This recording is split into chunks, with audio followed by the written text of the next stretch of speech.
Transhumanism is the name of a movement that claims to support the use of all forms of technology to improve human beings. Adoringly called Human Plus or H Plus by its cult followers.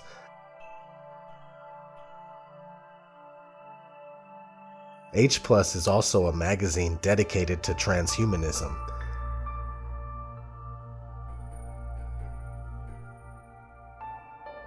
Take a look at a website called Humai and see that this is already being worked on and it's not a joke. Go look at the frequently asked questions. The answers are disturbing, to say the least.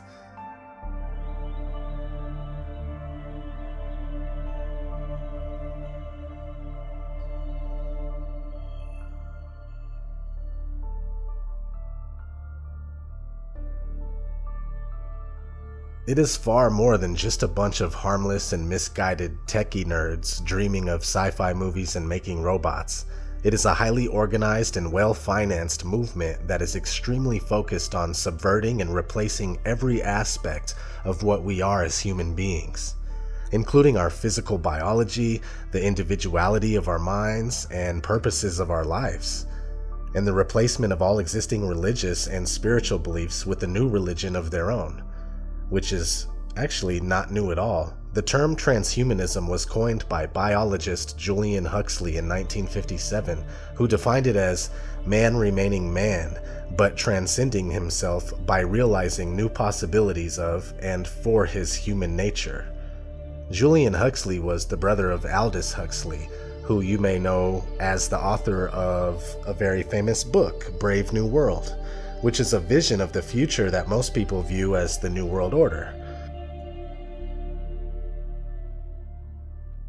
Transhumanists believe they are working toward a new and improved existence, leaving everything we have ever known in the past, welcoming a new golden age of super beings. They want to become an entirely new species, transcending what we are as humans, using radically advanced technology to achieve their goals. Let's look at a few of the primary concepts and goals of transhumanism. One of the primary concepts of the transhumanist agenda is the hive mind, a type of collective consciousness where individuality is stifled, a state of conformity. One of the early transhumanist elites, along with Julian Huxley, was Sir Charles Galton Darwin, the grandson of Charles Darwin, who founded the theory of evolution. Here is one of Charles Galton Darwin's quotes relating to the hive mind. The artificial use of hormones has already been shown to have profound effects on the behavior of animals, and it seems quite possible that hormones, or perhaps drugs, might have similar effects on man. For example, there might be a drug which, without other harmful effects, removed the urgency of sexual desire, and so reproduced in humanity the status of workers in a beehive. Or there might be another drug that produced a permanent state of contentment in the recipient. After all, alcohol does something like this already, though it has other disadvantages and is only temporary in its effects. A dictator would certainly welcome the compulsory administration of the contentment drug to his subjects. The founders of transhumanism had elitist views about what humanity should be. This human beehive concept has been envisioned by the ruling elite class throughout history as an ideal society, the ultimate slave race, scientifically designed to conform, obey, and serve the needs of the elite. There's a movie from 1927 called Metropolis that pretty much depicts this whole idea. If you've seen it, then you know what I'm talking about.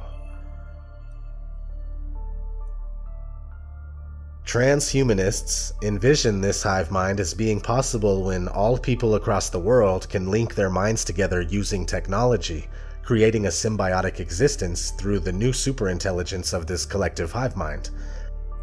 They refer to this collective superintelligence as the singularity. MURG, or MERG, is the acronym that transhumanists use to refer to the Mind Upload Research Group. They believe that the hive mind, or singularity, that they are working toward will occur when technology exists that will allow humans to upload their minds to a universal artificial memory device so that the combined intelligence of all our minds will create this new superintelligence that is the singularity, or hive mind. The cult of transhumanism believes that instead of worshipping fictional gods, we should seek to become godlike ourselves. They think that the body is weak, but the mind can be forever and have eternal life through technology. They are selling transhumanism to the masses using psychological warfare.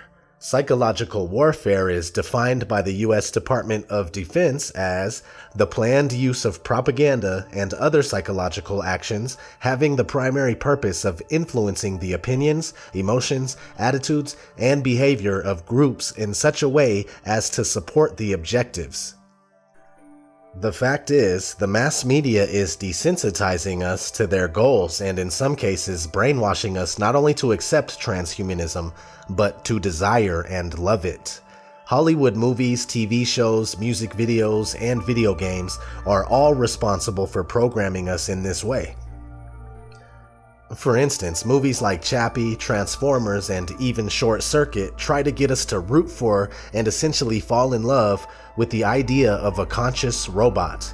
I'm not religious by any means, but I noticed that Chappie goes out of its way to make Christians the enemy. The main antagonist of the movie is a Christian man that believes robots should not be in control of justice or anything else for that matter.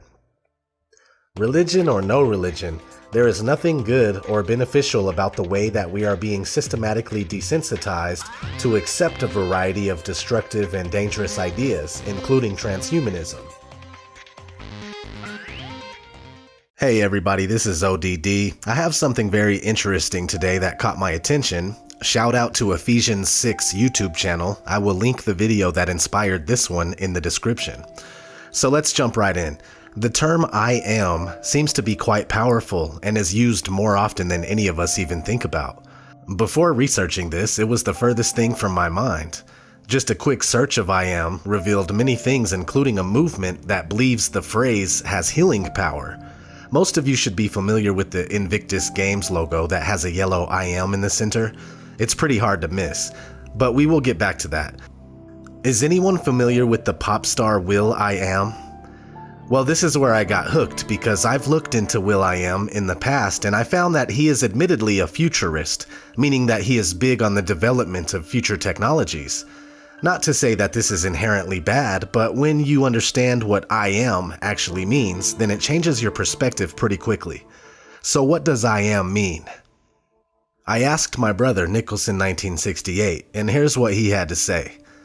When God revealed his name to Moses, he revealed himself as YHWH, all caps, or Yahweh, which is best translated as I am that I am. Here's the exact verse from Exodus 3:14. And God said to Moses, I am that I am. And he said, thus you shall say to the children of Israel, I am has sent me to you. So right there, everything began to make sense, and that's what I want to go over. So thanks to Nicholson for that. Without him, I would still be trying to figure this stuff out. Anyway, now I am means God. There's no ifs, ands, or buts about it. will.i.am owns a company called I Am Plus that sells just a couple of technology-based products so far. One of them is Bluetooth wireless headphones called Buttons, and they also sell a smartwatch called a Dial.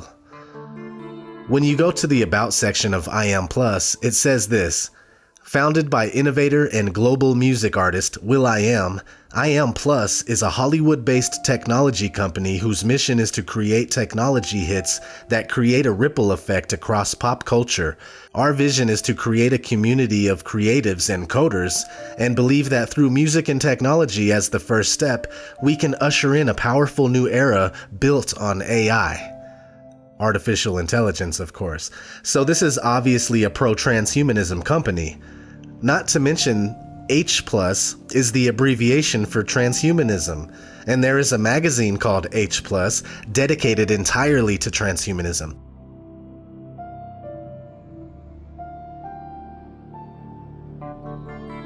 So now we are starting to see the connection with will.i.am, his company I Am Plus, and the H+ transhumanism movement. On the surface level, will.i.am seems like a harmless pop artist that makes music for little kids, but it goes much deeper than that. In fact, when you really pay attention to his music videos, you see a lot of transhumanist symbolism. It even shows in his work with the Black Eyed Peas. And this is all conditioning people to accept the transhumanist agenda, especially young children, because that's pretty much the only people that listen to will.i.am and the Black Eyed Peas. Side note, the logo of the new show Westworld looks similar to the will.i.am logo. Not that they were meant to be the same, but being that they are both about transhumanism makes it interesting. Best believe Westworld is playing its role in the agenda. They didn't just turn a 1973 movie into a 2016 television series to be creative. Anyway, let's look at the Invictus Games logo again. I am, dead smack in the middle. What does it mean? Well, Invictus is a poem from 1888 by William Ernest Henley. Notice his name is William, will.i.am. Maybe a funny coincidence, but maybe not. You never know. So I won't read the entire poem, but the last lines say, "I am the master of my fate. I am the captain of my soul." It sounds very innocent and inspiring, unless you know what it means. It means bypassing God and cheating death. The elite have been trying to find ways to live forever for a long time now, and they are getting close. I am means hijacking God's creation and changing it so it can defy death, which is not natural. We are meant to live and die. It's as simple as that. I hope you're getting the picture, and we do have a little bit more to go over. Let's start with Beyonce and her album, I Am... Sasha Fierce. At first glance, this doesn't seem to have anything to do with transhumanism, but the reason I kept looking into this is because of the dots. I am... Sasha Fierce. The dots tell me that I am is meant to stick out. So I looked around a little, and sure enough, I found an ad for the Beyonce 2009 I Am tour, with her portrayed as a cyborg. I also found a picture from a performance where she was dressed like the android from the 1927 movie Metropolis. In fact, Metropolis is one of the very first dystopian movies about transhumanism, and still shows up in a lot of today's pop music. In the movie, there is an inventor who creates a machine man that he considers to be the man of the future. The android has the ability of taking the form of any person, and the inventor says that no one will be able to tell a machine man from a mortal. It blows my mind that the transhumanist dream was already present back in the 1920s. And today we see Beyonce, Kylie Minogue, Janelle Monáe, Christina Aguilera, Lady Gaga, and many more paying homage to the Metropolis, whether they are in the know or not. Speaking of Lady Gaga, she got her name from a 1984 song by Queen called Radio Gaga, where the music video is all about the movie Metropolis. There's even part of the video where Freddie Mercury's face is on the android. I just can't believe how deep this all goes. I Am is much bigger than we all think. Let's check out a company called Humai. This company is dedicated to figuring out how to upload people's consciousness into computers in order to live forever. What's interesting is that Humai backwards says I am. You can't make this stuff up. This transhumanism agenda is 100% satanic and Luciferian, and it doesn't matter if you believe in that kind of stuff. The scary thing is that they do believe it, and they are acting on it. One day, everything in this world that was once natural will be synthetic and without a soul. Again, whether you believe in God or not, they do, and they are knowingly and actively corrupting his creation to the core. At least that's what they think. Even if you're like me and you can't bring yourself to have faith, this whole agenda affects everybody and truly takes away from the natural beauty of men and women and the world that we live in. So that's all I got for today. Thanks for watching. Please share your thoughts in the comments and let me know if you have any connections to the term I am.